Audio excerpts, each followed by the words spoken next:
De tout temps, l'olivier nourrit, éclaire, soigne et réchauffe. De sa culture, les Phéniciens ont bâti leur prospérité et l'ont introduit en Afrique du Nord. Les Carthaginois le développeront par la suite et en feront commerce dans toute la Méditerranée. En Tunisie, l'olivier est donc omniprésent depuis des millénaires. Cet or vert a fait la richesse des civilisations qui se sont succédées sur cette terre, un véritable trait d'union qui fédère les Tunisiens dans le temps et dans l'espace. Avec ses 88 millions de pieds d'olivier, la Tunisie est le 4e producteur mondial d'huile, le 3e exportateur et le premier au monde en superficie de culture bio, ce qui donne au secteur une portée stratégique pour le pays. À la Banque africaine de développement, nous avons estimé qu'il était important de lancer cette étude sur la filière. La culture de l'olivier en Tunisie, c'est 1/3 des terres cultivées et 20% de la main-d'œuvre du secteur agricole.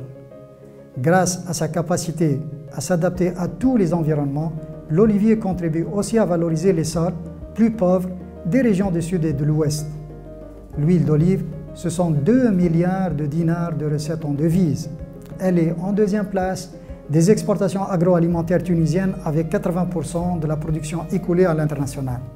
Cela dit, plusieurs contraintes entravent la filière de l'huile d'olive.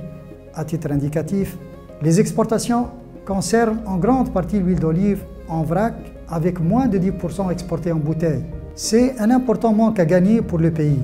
Selon les statistiques, la productivité est plus faible en Tunisie qu'en Espagne, en Italie, en Grèce ou en Turquie, ses principaux concurrents. Plusieurs facteurs l'expliquent.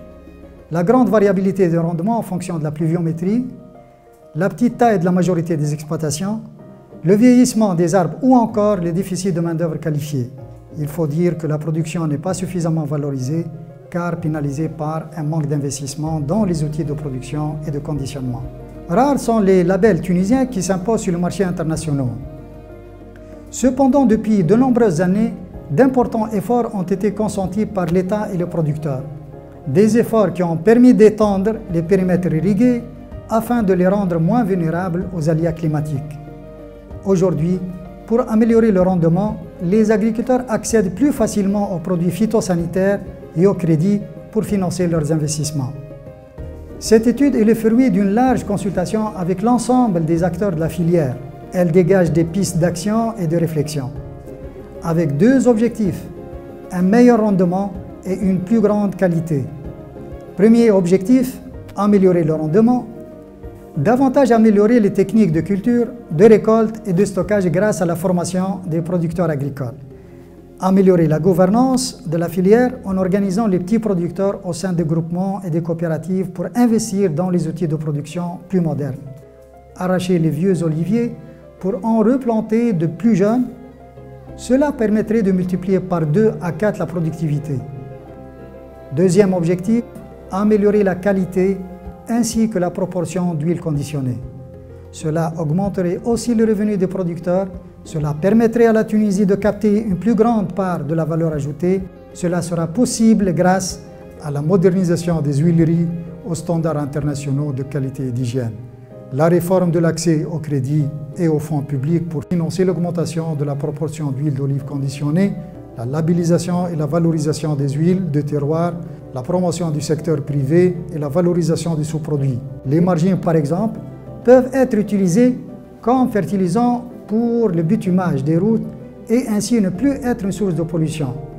Le bois de l'olivier peut quant à lui être utilisé pour l'artisanat et la construction, tandis que le feuille d'olivier présente un intérêt médical et cosmétique. L'intensification des efforts de production de l'huile d'olive biologique, produit pour lequel la Tunisie est pionnière dans le monde. À la Banque africaine de développement, nous pensons qu'il est important d'appuyer les startups innovantes et les plateformes en relation avec l'industrie pharmaceutique.